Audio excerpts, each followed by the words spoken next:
I've been kind of wondering, like, when movies are kind of going back to normal.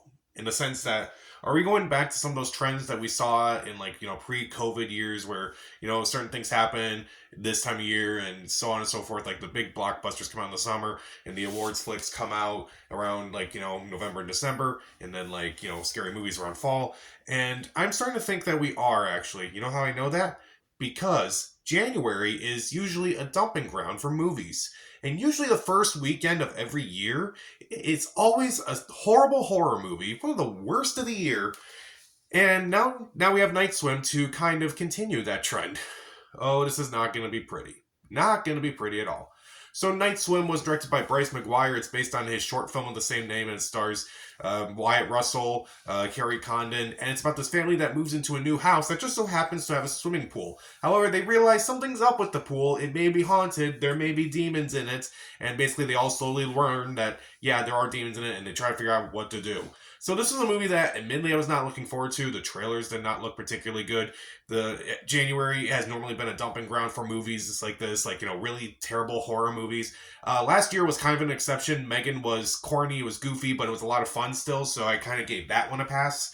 Night Swim, it is not getting a pass, not at all. While I was watching it, I felt bored, and while I'm thinking about it now, I just hate it still. I hate it more now.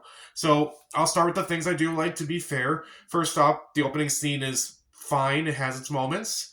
The cinematography is fine. It has a few moments where it actually looks really nice, which is weird because it looks nice during the day despite it being called Night Swim, but that's beside the point. There's one likable character in the entire movie, a pool technician who only appears in one scene. Probably has the most personality out of everyone in this movie, if I'm being completely honest.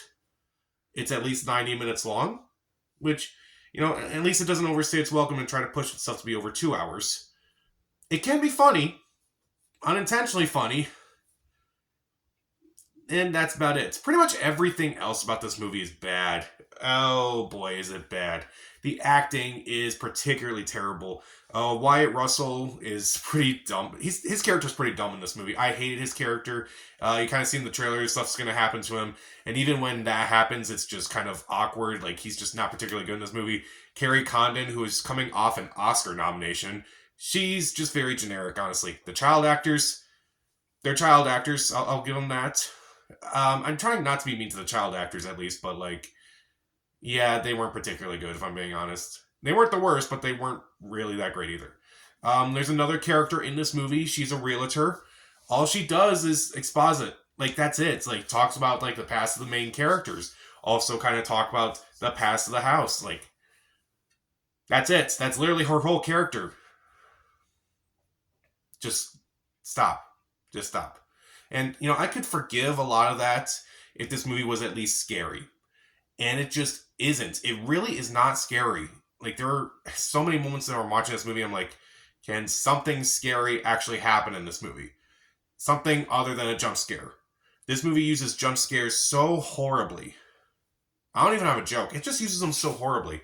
They use jump scares for stuff that isn't even that scary. And of course, it's just a loud noise, and it's just not intimidating when they use a loud noise and suddenly some random person comes in who is not even the main villain of the movie. So when that does happen, it actually feels less effective. I don't understand why a lot of horror filmmakers don't understand that. Like, to make a good jump scare, you don't, like, make something that isn't scary scary. It just does not work. Like, James Wan is pretty good with jump scares in general, and he produced this movie, but I just wish he would pick better projects to produce. This, it's just not intimidating. The At times it can be really corny, but like it's kind of funny at the same time too with some of the scares. Like, there are some moments where it like cuts to like you see some of the demons and it looks kind of terrible. It kind of looks ridiculous, honestly. It's just insane to me. And also, like, you see the cat in the trailer. If you've ever seen a movie, you can probably tell what's going to happen with the cat. And yet, it makes no sense in the whole grand scheme of things. Like, why did this demon go after this cat? It doesn't really make any sense when you really think about, like, the rest of the movie. Is it just because it's just a horror cliche? Just because the family has an animal? That the animal must die? That was old when The Conjuring did that, and that was a decade ago. Not a whole lot of this makes any sense. Like, there's like a main demon. Like, a lot of the stuff that he does really doesn't make a lot of sense. It's just like whatever can try to get a scare out of it. The henchmen, which it's spoiler alert because I don't care about this movie. A lot of the other demons in the pool are people who have suffered because they went in the pool in this house. They don't really do anything with that, unfortunately. It's just kind of stupid. It's just incredibly, incredibly stupid. And I also said that it kind of works half the time. Like it looks competently shot. But for a movie called Night Swim, the best shots are during the day. A lot of the stuff at night does not look particularly great. It looks fuzzy. It looks kind of like it looks out of focus. It just does not look professional at all. It looks really bad. And I know this is a PG-13 horror movie, but there are PG-13 movies that look great and are terrifying, and this is not one of them. Boy, this movie is just dumb. It's just stupid. The pacing of this movie is terrible as well. I said one of the few pros of this movie is only 90 minutes long. It feels longer than that. It feels 2 hours, maybe a little more than 2 hours. I'm like, get this movie over with. I just want this movie over with. Hurry up. The editing at times is also pretty terrible. Like, I swore, like, okay, so you kind of see in the trailer the girl who's playing Marco Polo, and the demon says Polo because, like, somehow this demon knows what Marco Polo is. Doesn't really make a whole lot of sense, but whatever. The girl, she's at the bottom of the pool and she sees another demon, and I swear that the demon like broke her leg or something. I was like, oh, I twisted myself in theater thinking about that. It's like that's just weird. But then like she sees like the top, and she's like swimming out. Her leg looks just fine. Didn't that demon just break her leg? I swear that demon broke her leg. But let's just act like it's all fine. Okay, a lot of the visuals too are pretty terrible as well. Like, spoiler again, I don't care. Um, you see, like, the demon, like, it's ooze, whatever, it kind of goes into someone, and it just looks goofy. It looks silly. It looks horrible. I don't understand, like, how. I can understand because, like, a lot of horror movies are cheap, but this looks extremely cheap. Like, cheaper than cheap. It looks pretty bad, honestly. A lot of characters also do really dumb things in this movie too. Like, you would think that after like one or two incidents, they would be like, let's never have this pool open again. But no, let's have a pool party. I guess every family member has to have something with the pool, so that's kind of why they have all these sequences in there. It's stupid. Everyone in this movie is stupid. And honestly, I could have forgiven this movie if it did one thing.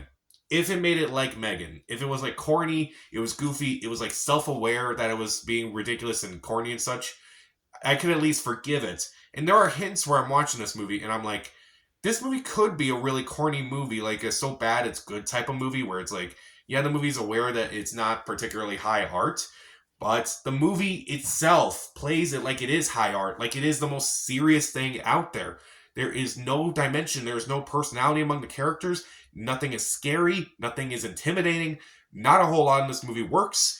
It's a January horror movie dump where it's like they just leave it there just to basically just say, we'll just get it out there. There are so many other movies you can see right now.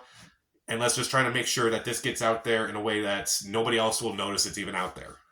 It's embarrassing, honestly. It's horrible. It's just really horrible. So I honestly had to do this review tonight because I'm more than likely going to forget everything about this movie by tomorrow. So, even though the opening scene is fine, some shots are fine, that one actor did a good job. It's at least short. At least it is short. It doesn't feel short. And again, it can look okay at times. It can be unintentionally hilarious. But again, it just plays itself so seriously that it's just more laughable because it is taking itself so seriously. It doesn't make a lot of sense. The acting is not particularly great. Not necessarily a problem with the actors, but more a problem with the script because it doesn't really give them much to do. It's not intense. It's not scary. It's goofy in all the wrong ways. It looks bad. It feels so incredibly long at the same time. Nothing makes sense. It could have been fun, but it just clearly didn't want to be. The pacing's off. The editing is off at times. The visuals are awful. I'm just repeating myself at this point, but then again, this movie has repeated a bunch of stuff that other horror movies have done better. Don't waste your time on Night Swim. Night Swim, I'm going to give it 1 out of 4 stars. Skip it. So, what is your most anticipated horror movie of 2024? Because I'm guessing it was not Night Swim. Comment down below, subscribe to the channel. This is Pat, and stay safe.